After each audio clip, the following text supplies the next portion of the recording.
Okay, let's try and unpack this. Times Square, 2019. You walk into Madame Tussauds, right? Head up to the ninth floor, and then just boom, someone decapitates and stomps on the Diddy wax figure, Yeah, just like that.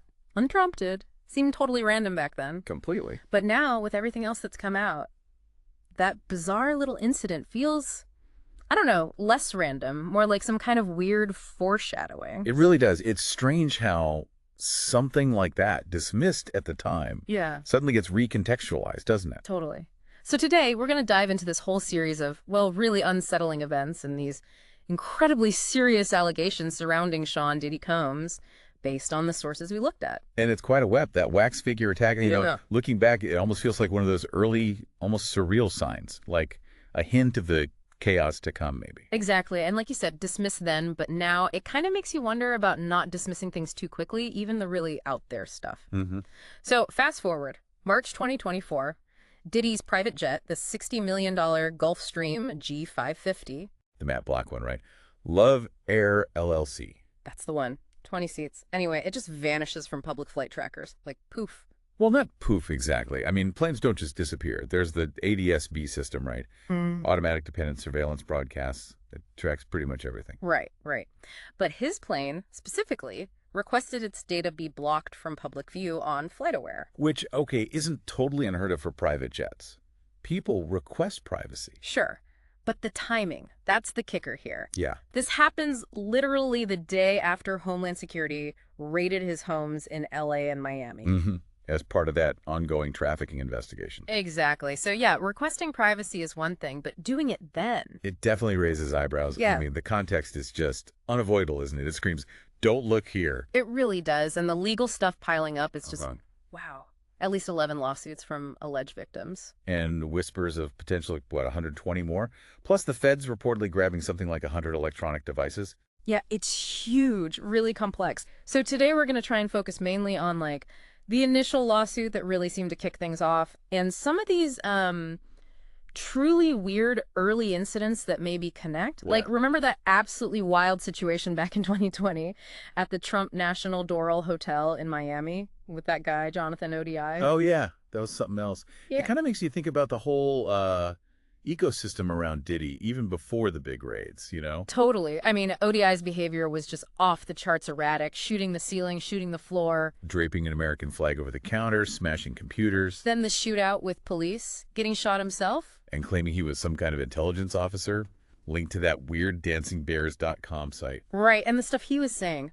Just wild pronouncements. Nuclear weapons this, CIA, FBI demands that. Yeah. Claims about settlements with Obama, Trump, and Diddy. But it's the specific things he said about Diddy during the interrogation that really stand out now. Standout is putting it mildly. He claimed Diddy and Rick Ross.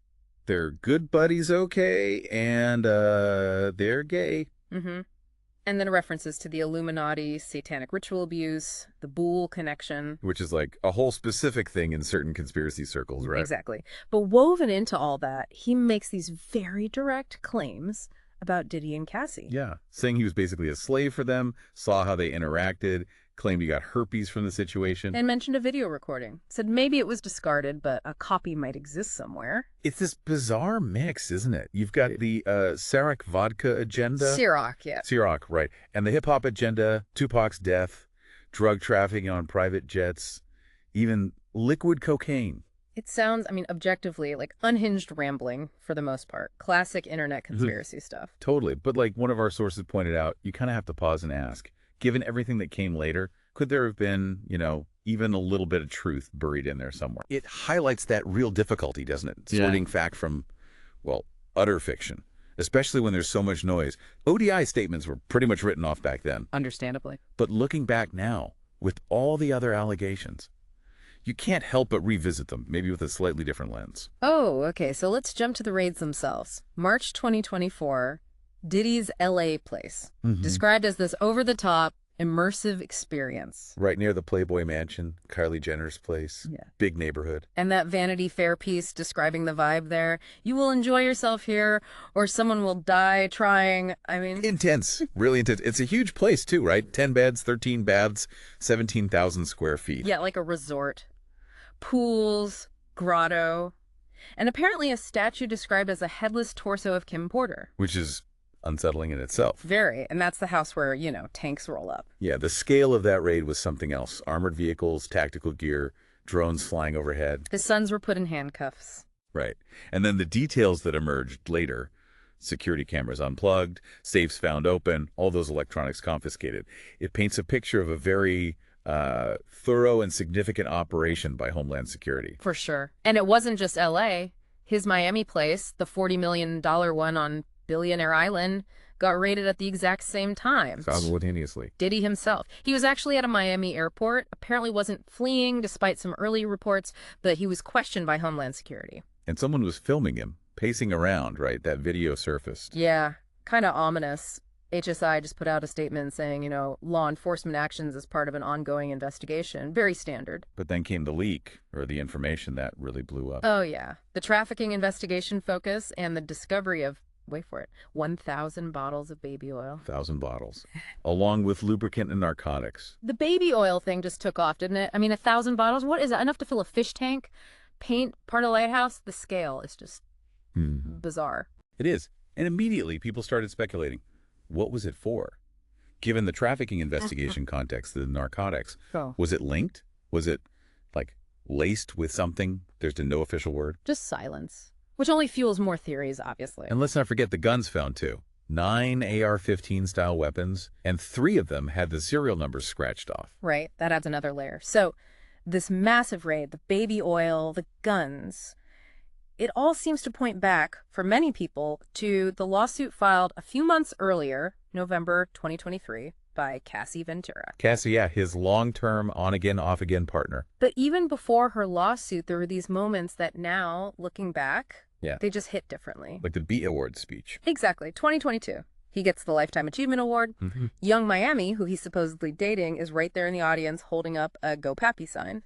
Super supportive. And Diddy, in his speech, gives this shout out to Cassie. Cassie for holding me down in dark times, love. 4 years after they'd broken up, she was married, had kids. Right. It felt kind of weird even then, maybe a bit disrespectful to Young Miami. But now, it feels almost possessive, like a reminder, maybe even a subtle threat. It's hard to say. It definitely lands differently now, considering her allegations. That public declaration thanking her for holding him down in dark times. It could be read as him trying to maintain some kind of narrative, some control, even after she'd moved on. Yeah.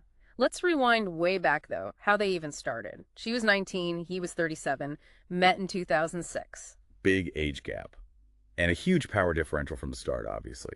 He signed her to Bad Boy Records. Her first album actually did pretty well, commercially speaking, but she got absolutely slammed for her live performances. Media was rough. Yeah, I remember that. Awkward performances became kind of a meme for a bit. And Diddy publicly defended her, which, seems supportive on the surface. But then there's that story from the MTV Europe Music Awards. Right. Cassie's dating someone else at the time, Ryan Leslie, I think, and Diddy's publicly with Kim Porter. But Cassie's makeup artist just casually says to her, Diddy's interested in you. It just screams power dynamics, doesn't it? Like everyone knows. Yeah. And it's just assumed his interest takes precedence. Totally. They did end up getting together publicly, obviously.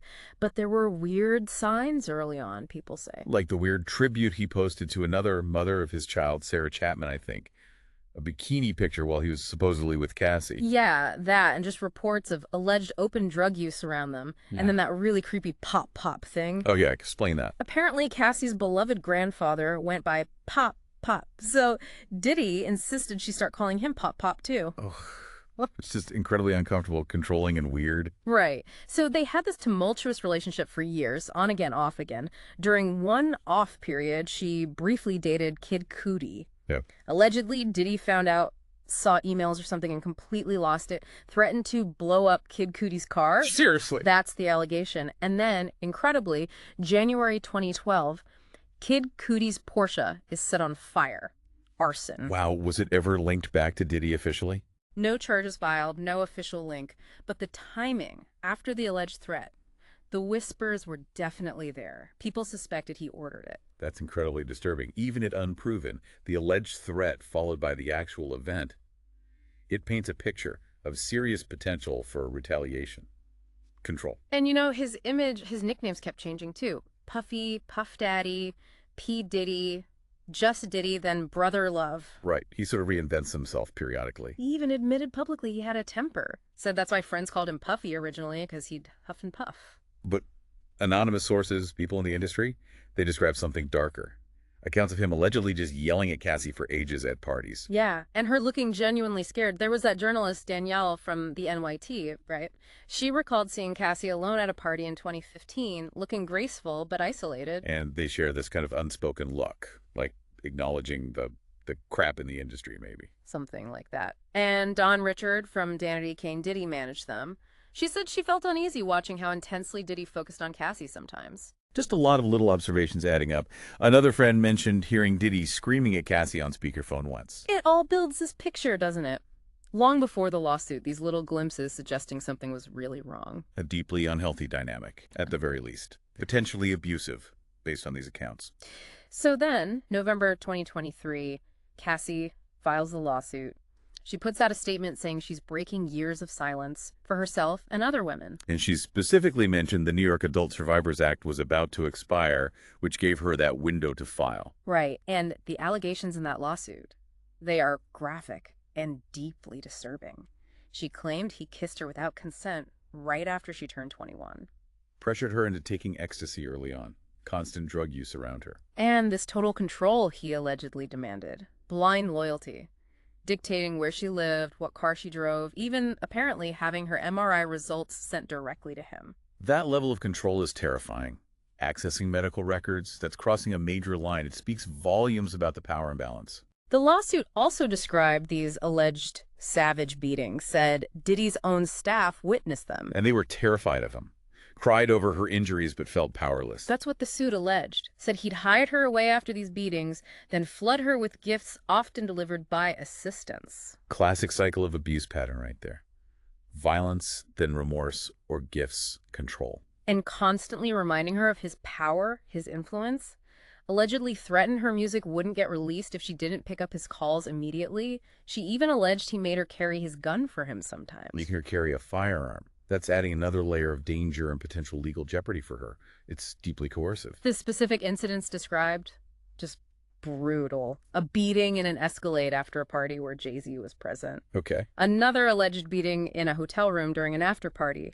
An incident where he allegedly threw a hanger at Cassie's friend Carrie, damaging that friendship. Wow. Isolating her from friends, too. And maybe the most terrifying, allegedly dangling that same friend from a 17th floor balcony.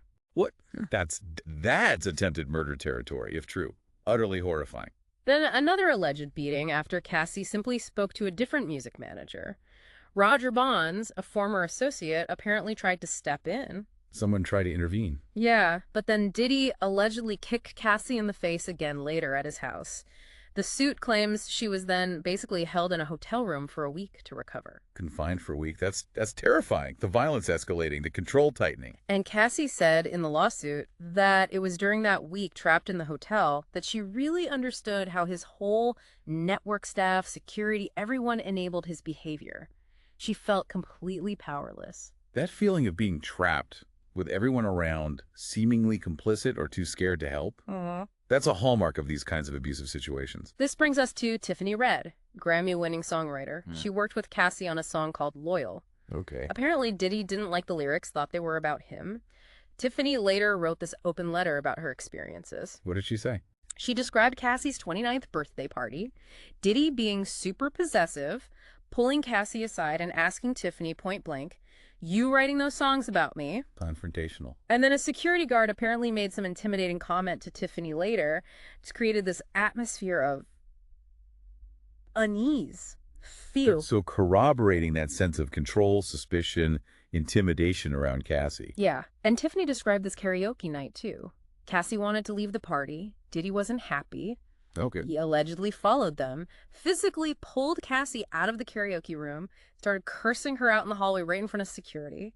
Tiffany said she was genuinely scared for Cassie. Public humiliation, physical intimidation, with his security just standing by. Right. And it got so bad that Cassie apparently asked Tiffany and her friends to stay the night at her place because she was afraid to go with Diddy. She was scared to be alone with him. That says a lot. Then, allegedly, Diddy shows up at Cassie's house in the early hours, screaming dramatically, emotional singing, "Where are you?" and then demanding, well, the lawsuit term was birthday dick.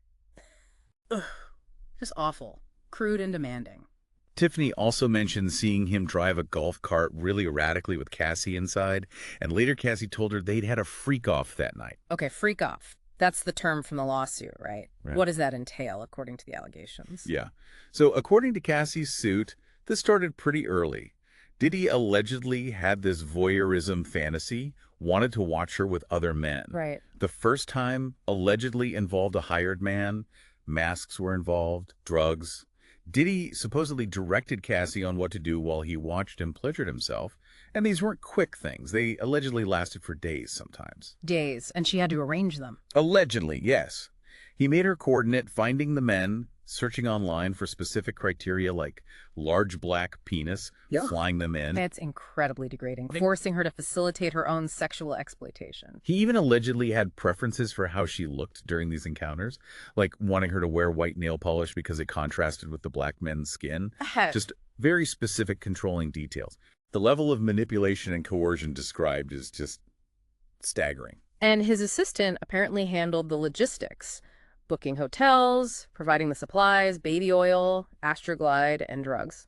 Lots of drugs. What kinds of drugs? The lawsuit mentioned ecstasy, cocaine, GHB, ketamine, marijuana, alcohol. It seemed, according to the suit, like they were used to help Cassie cope, disassociate. Basically drugging her to get through it. There was even an alleged routine of giving her IV fluids afterward, maybe to recover, and these freak-offs allegedly became more frequent over time. It sounds like a horrifyingly systematic process. Cassie claimed he'd tell her exactly what to say to the men, where to touch them, grab that big black Greg, how does it feel, was one quote in the suit. Oh my God. And allegedly, he would sometimes beat her during these freak-offs right in front of the hired workers.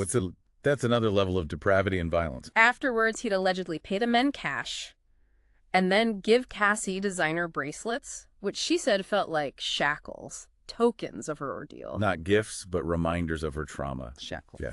And the filming. He allegedly filmed these encounters constantly. Phone, laptop, tablet. Treated it like an art project. An art project recording sexual exploitation. That's the allegation. And when Cassie tried to delete videos off her own phone, he allegedly mocked her, saying he had copies everywhere. Even allegedly forced her to watch one on his private jet, one she thought she'd deleted. The psychological torture involved in that, forcing her to relive it, it's sadistic. Her body apparently reacted viscerally. The suit claims she would often vomit when he demanded these freak-offs. A physical manifestation of the trauma. And his alleged response. Shaming her, beating her for reacting that way. Just doubling down on the abuse. Then, after she briefly got back with Kid Cudi that time, Diddy allegedly finds emails, threatens her with a corkscrew. A corkscrew. She flees to Kid Cudi's place. Diddy allegedly threatens again to blow up Cudi's car. And then the car actually gets arsoned. It connects back. The alleged threat, the actual event, it's a chilling pattern. Now, separate from Cassie's direct allegations about the freak-offs, there was that account from an alleged drug dealer. Right, the Hamptons party story. Yeah. Described weird things happening at Diddy's parties, lots of celebrity guests, heavy drug use, ketamine, GHB mentioned. Didn't specifically detail Cassie being involved in that, but adds to the general picture of, well, extreme activities. A picture of excess, heavy drug use, and potentially dangerous situations surrounding him. And Tiffany Red, the songwriter, she claimed Diddy only seemed interested in Cassie's music career when she participated in the freak-offs. What? Yeah, like allegedly making her listen to her own demos during these encounters. That is unbelievably cruel. Weaponizing her own creative work against her in that context. Tiffany also said she saw his 2022 BT Awards speech, the Cassie shout-out, as straight-up harassment. And another source close to Diddy flat out called his whole heartbroken act after the breakup a lie, labeling him simply an abuser. So multiple people who were around them reinforcing the narrative presented in the lawsuit. So Cassie finally leaves for good. September 2018, they have this dinner in Malibu. But afterward, he allegedly forces his way into her apartment and sexually assaults her. Even after she officially ended it, the alleged abuse continued. She left everything behind then. The apartment, the car he provided, got out of her bad boy contract somehow, and then shortly after, she got doxxed, her private info leaked online. Just relentless pressure and potential retaliation. So the big question people ask, why wait until 2023 to sue? Right, 5 years later. Well, she married Alex Fine in 2019. He seems very supportive. She talked about struggling with substance abuse, which she linked to the trauma with Diddy, nightmares about the freak-offs, thoughts of self-harm. The long-term effects of severe trauma. It takes time to process to feel safe enough. Exactly. She said she finally felt safe after having her two daughters. That, plus the New York Adult Survivors Act, opening that one-year window. It created the opportunity and perhaps the personal strength for her to finally come forward. It makes sense. Over 3,000 lawsuits were filed under that act. It wasn't just her. Right. Now, Diddy's team, their initial response was explosive. Called the lawsuit baseless and outrageous lies. A pure money grab. Standard denial playbook, really. Both. Attack the accuser's motive. They even claimed she'd been demanding $30 million, threatening to write a damaging book, basically accused her of blackmail. Okay. But Cassie's lawyer immediately fired back, said Diddy had already offered Cassie 8 figures, tens of millions, to stop her from filing the lawsuit in the first place, an offer she rejected. So according to her lawyer, he tried to buy her silence before she even sued. That flips the money grab narrative, doesn't it? It certainly complicates it. And then, what happens? The lawsuit is filed, and within, like, a day. The settlement. Super fast. Yeah, settled within 1 business day. The amount wasn't disclosed officially. But that $30 million figure Diddy's team threw out there kind of stuck in the press. Right. So maybe they settled for something near what they claim she demanded. We don't know for sure. We don't. And crucially, settling a civil suit isn't admitting guilt, legally. Could have just been pragmatic for both sides. She avoids a long, traumatizing fight. He avoids discovery, limits damage. True. But the optics of settling that fast after such horrific allegations, it doesn't look great. Yeah. And importantly, any NDA in that civil settlement probably wouldn't stop her from testifying if a criminal case moves forward. Good point. After the settlement, Cassie put out a statement, said she was relieved, thanked her supporters. Diddy and his lawyer put out statements too, emphasizing it was amicable, he still denied everything, wished her well. Very neat. Almost too neat, maybe. Trying to close the book quickly. But the book didn't close, did it? There was a bit of quiet, then bam, more lawsuits started flooding in, 11 total we know of. And then the federal raid in March 2024. Suddenly, those initial denials from his lawyer looked pretty foolish. Totally out of step. And the whole baby oil thing became this weird meme, almost overshadowing the seriousness. Remember his lawyer trying to explain it away? He buys in bulk. Costco. And Costco immediately said, no, we don't even sell that brand. It was just bizarre. Damage control gone wrong. Especially when you remember Cassie's lawsuit specifically mentioned him instructing her to pour excessive baby oil during the freak-offs. And even damage to a hotel room back in 2013 linked to it. So her specific allegation directly connects to the evidence found in the raid years later. That's significant. Yeah. Now, for about 5 months after that March raid, Diddy wasn't arrested.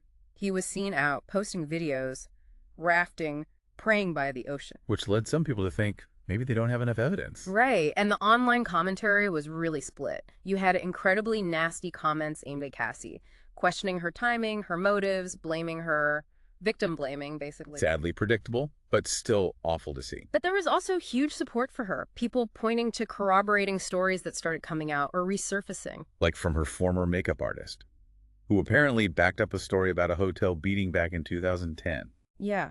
And Roger Bonds, the guy who tried to intervene that one time, he apparently confirmed witnessing abuse. And Don Richards from Danity Kane gave really detailed, shocking accounts. What did Don Richards allege? Things like Diddy choking Cassie, throwing hot eggs at her, dragging her, punching her, hissing at her during dinner, even threatening Dawn herself. Just horrific details. Wow. So multiple people, former employees or associates, coming forward with accounts that align with Cassie's claims of violence. And then Gina Hunn's allegations resurfaced too. Back in 2019, on a podcast, she claimed Diddy abused her while he was still officially with Cassie. Forced abortion, physical violence. Those claims were mostly ignored back then, right? Pretty much. But they got new attention after Cassie's suit. Led to some online drama with Young Miami, too. But it highlights that point. Gina could have been abused and still gone back to him. Abuse is complex. 2 things can be true. Absolutely. It doesn't negate her claims just because the relationship continued or restarted. The bombshell. May 2024. CNN releases the hotel surveillance footage from 2016. The video. Yeah, and it shows exactly what Cassie described in her lawsuit. Him chasing her down the hallway. She's barefoot. He's in a towel. Grabs her, throws her down hard, kicks her while she's on the ground. Kicks her again. Drags her back towards the room by her sweatshirt. Then throws something, looks like a vase, at her. It's brutal. Undeniable. It matched her description perfectly. And then the reports came out that hotel security was allegedly paid $50,000 cash back then to make that footage disappear. Right. To suppress it, CNN got it somehow. Diddy's lawyers then bizarrely claimed the government must have leaked it to CNN. Which seemed like desperate deflection.